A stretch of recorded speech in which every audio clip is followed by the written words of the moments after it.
Hi, in this video, we are going to discuss branches or sub-disciplines of anthropology. So, students, anthropology studies human life in detail. It studies the past, present, and future of humans. ठीक है humans क्योंकि बहुत complex हैं उसके हर aspect को study करना बहुत ज़्यादा ज़रूरी है सो एंथ्रोपोलॉजी असेस करती है ह्यूमंस के बायोलॉजिकल एस्पेक्ट्स को सोशल एस्पेक्ट्स को कल्चरल एस्पेक्ट्स को और लिंग्विस्टिक एस्पेक्ट्स को एंथ्रोपोलॉजी एक कंपैरेटिव फील्ड कहलाती है जो कि सिमिलैरिटीज़ और डिफरेंसेस को असेस करती है कि डिफरेंट कल्चर्स में डिफरेंट ह्यूमन ग्रुप्स में क्या क्या सिमिलैरिटीज़ एग्जिस्ट करती हैं यूनिवर्सली और क्या क्या डिफरेंसेस एग्जिस्ट करती हैं ठीक है so it is also known as comparative field इसके वास्ट स्कोप की वजह से एंथ्रोपोलॉजी को 4 मेन ब्रांचेस में डिवाइड किया गया है और anthropology takes the information from other sciences जैसे कि humanities social sciences biological sciences and physical sciences ताकि हमें ब्रॉडर वे में होलिस्टिक वे में इंफॉर्मेशन प्रोवाइड की जा सके ह्यूमंस के बारे में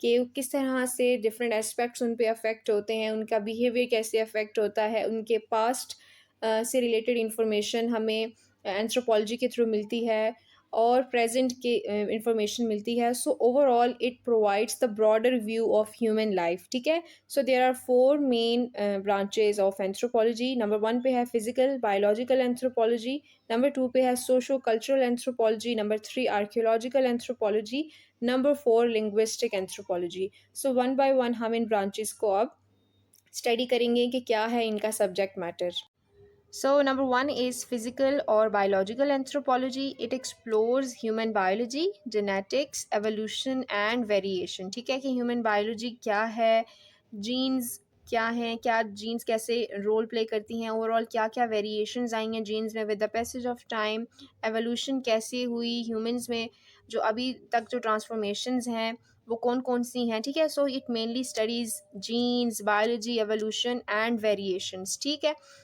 Along with that, it also examines human physical characteristics जिसमें adaptation आती है ओवरऑल ह्यूमन की फिजिक किन किन फैक्टर से अफेक्ट होती है how human adapt to different situation survival किस तरह से होता रहा है क्या क्या सर्वाइवल मेथड्स थे along with that it also studies the places where human had lived in the past और प्लेस किस तरह से अफेक्ट करती है माइग्रेशंस कैसे अफेक्ट करती हैं ह्यूमन की फिजिकल कैरेक्टरिस्टिक्स को और बायोलॉजिकल कैरेक्टरिस्टिक्स को ठीक है so there are further fields in physical और बायोलॉजिकल एंथ्रोपोलॉजी जिसमें नंबर 1 पे है primatology number 2 palaeontology number 3 human genetics number 4 growth and development number 5 forensic anthropology primatology में क्या है ह्यूमंस को नॉन प्राइमेट्स के साथ कंपैरिजन करके स्टडी किया जाता है पैलेंटोलॉजी में फॉसिल स्टडी की जाती है डिटेल में ह्यूमन जेनेटिक्स में मेनली ह्यूमन जीन को स्टडी किया जाता है और उसकी वेरिएशंस को असेस किया जाता है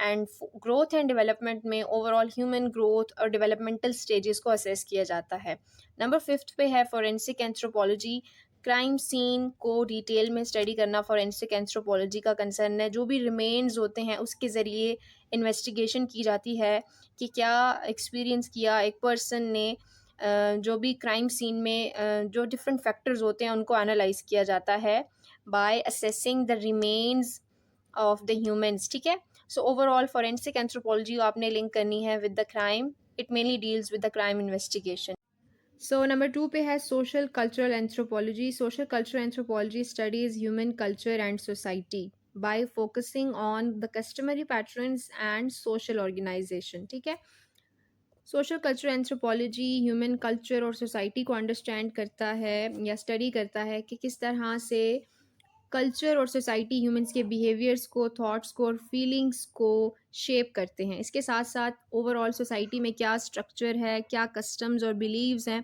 और इंस्टीट्यूशंस क्या रोल प्ले कर रहे हैं एक सोसाइटी के फॉर्मेशन में या फिर डेवलपमेंट में ठीक है so these are the main concerns of social cultural anthropology sub branches हम देख लेते हैं इकोनॉमिक एंथ्रोपोलॉजी अगर typically studies the economic systems के एक सोसाइटी के अंदर क्या इकोनॉमिक सिस्टम्स हैं और इसमें कंपैरिजन भी हो सकता है बिटवीन डिफरेंट सोसाइटीज़ के कौन सी सोसाइटीज़ डेवलपिंग हैं प्रोग्रेस कर रही हैं उनके क्या क्या फैक्टर्स हैं और कंपेयर किया जा सकता है उन सोसाइटीज़ या सिविलाइजेशंस के साथ जो कि डिक्लाइन फेस कर रही हैं ठीक है या जो ऑलरेडी डिक्लाइन की तरफ जा चुकी हैं। So it overall assess the economic system के क्या क्या फैक्टर्स इंपॉर्टेंट रोल प्ले करते हैं इकोनॉमिक सिस्टम्स में, और किस तरह से इकोनॉमिक सिस्टम्स डेवलप होते हैं या फिर डिक्लाइन की तरफ जाते हैं। नंबर टू पे है political anthropology. It examines power and governance की क्या रोल है, पावर का, गवर्नेंस का क्या रोल है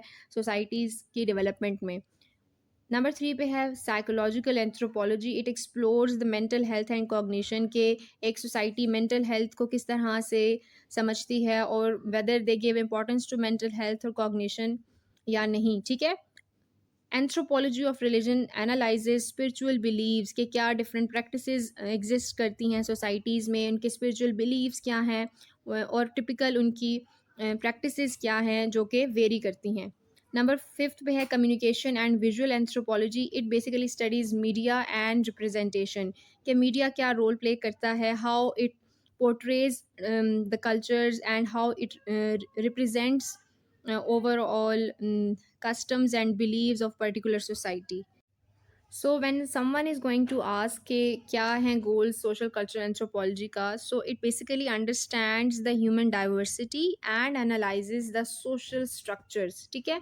social cultural anthropology differences और similarities को identify करता है कि culture to culture क्या differences और similarities exist करते हैं, जिसमें ओवरऑल रिचुअल्स की बात की जाए, बिलीफ सिस्टम की बात की जाए, कस्टम्स की बात की जाए और लॉ इन्फोर्समेंट की बात की जाए, तो it varies culture to culture. ठीक है। Social structures obviously society to society vary करते हैं। इंस्टीट्यूशंस किस तरह से एक्टिवली रोल प्ले कर रहे हैं वो सोसाइटी टू सोसाइटी वेरी करेगा।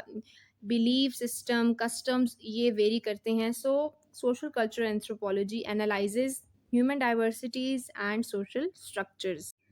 नंबर थ्री पे है archaeological anthropology. Archaeological anthropology artefacts के थ्रू पास्ट सोसाइटीज़ को समझने की कोशिश करते हैं कि किस तरह से वो रहते थे, इंटरैक्ट करते थे और किस तरह वो with the passage of time evolve हुए। ठीक है।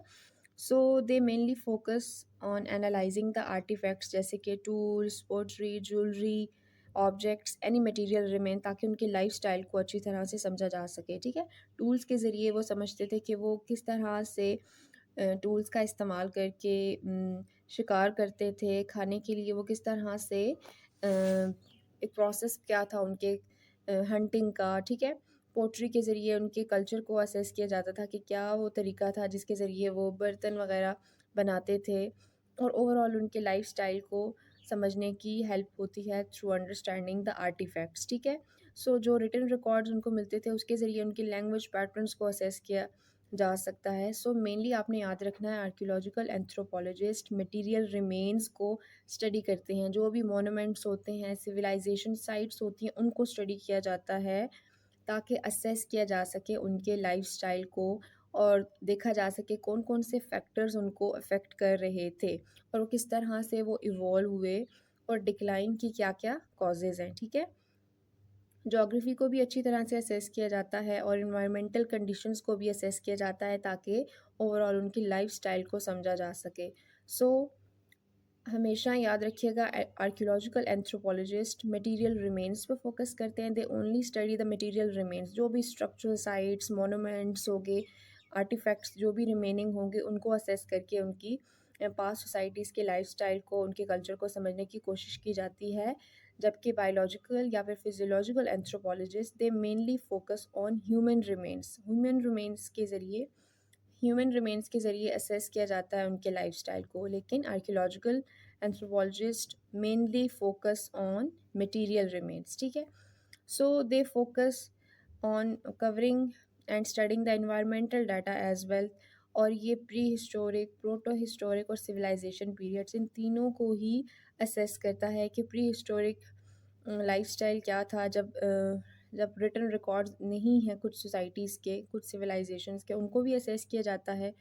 प्रोटो हिस्टोरिक, जब थोड़ा बहुत लिखना शुरू कर लिया था ह्यूमंस ने, उस स्टेज को भी असेस करते हैं। और प्रॉपरली सिविलाइजेशन पीरियड्स को भी असेस करते हैं जब सोसाइटीज़ ने प्रॉपरली सिविलाइज्ड फॉर्म में रहना शुरू कर दिया। ठीक है। So they mainly focus on studying the material remains. जो भी प्रेजेंट मटेरियल रिमेन्स होते हैं पास्ट सोसाइटीज़ के, उनको असेस करके उनके कल्चर, उनके लाइफस्टाइल को असेस किया जाता है। नंबर 4 पे है linguistic anthropology. Linguistic anthropology studies the relationship between human languages, culture and behaviour. ठीक है, कि क्या रिलेशनशिप है लैंग्वेज का ह्यूमन कल्चर के साथ, ह्यूमन बिहेवियर के साथ, यानी ह्यूमंस किस तरह से अपनी लैंग्वेज को अपने साथ एसोसिएट करते हैं, उसको मीनिंग देते हैं और किस तरह से लैंग्वेज को परसीव करते हैं। ठीक है, सो लिंग्विस्टिक एंथ्रोपोलॉजिस्ट इसके साथ साथ लैंग्वेज इमर्जेंस को स्टडी करते हैं कि कैसे लैंग्वेजेस एमर्ज हुई, एक लैंग्वेज से मल्टीपल लैंग्वेजेस किस तरह से डेरिवेट हुई, उसमें डाइवर्जेंस कैसे आई और with the passage of time उसमें एवोल्यूशन कैसे आई, उसमें वोकैबलरी की एडिशन, ग्रामर स्ट्रक्चर वो किस तरह से अफेक्ट हुआ with the passage of time. ठीक है, so they not only focus on the relationship but also focus on the grammar structure और वोकैबलरी के क्या फैक्टर्स होते हैं जो वोकैबलरी और ग्रामर को अफेक्ट करते हैं।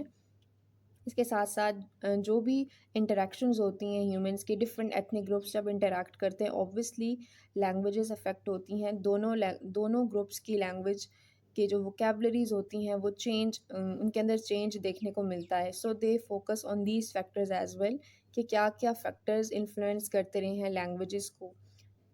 Along with that, it explored the language impact on social and cultural life। ठीक है, कि लैंग्वेज का क्या इम्पैक्ट होता है सोशल लाइफ में, जब सोशल गैदरिंग्स में ह्यूमंस कम्युनिकेट करते हैं तो लैंग्वेज उनको किस तरह से एक्सप्लेन करती है, हेल्प आउट करती है अपने स्टांस को सामने रखने में। ठीक है, कल्चरल ट्रांसमिशन इम्पॉर्टेंट फैक्टर है कि कल्चरली लोगों ने किस तरह से अपनी लैंग्वेजेस को ट्रांसमिट किया, क्या वो प्रोटेक्टिव मेजर्स लेते थे, और जिन लैंग्वेजेस ने प्रोटेक्टिव मेजर्स लिए अपनी लैंग्वेज को आगे प्रमोट करने के लिए तो वाकई ही उनको इसका फ़ायदा हुआ या नहीं। ठीक है, सो कल्चरल ट्रांसमिशन को असेस करना भी बहुत ज़्यादा ज़रूरी है।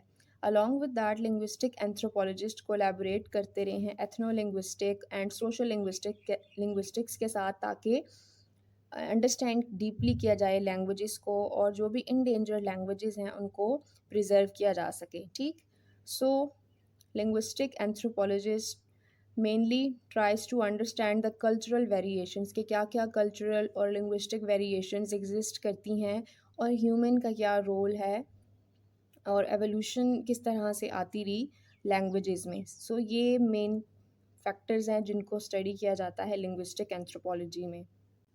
So students, thank you so much for watching this video. I hope आपको ये टॉपिक अच्छे से समझ आया होगा। अगर आप चाहते हैं कि मैं एंथ्रोपोलॉजी से रिलेटेड मज़ीद लेक्चर्स अपलोड करूं तो आप मुझे कमेंट सेक्शन में ज़रूर बताएं।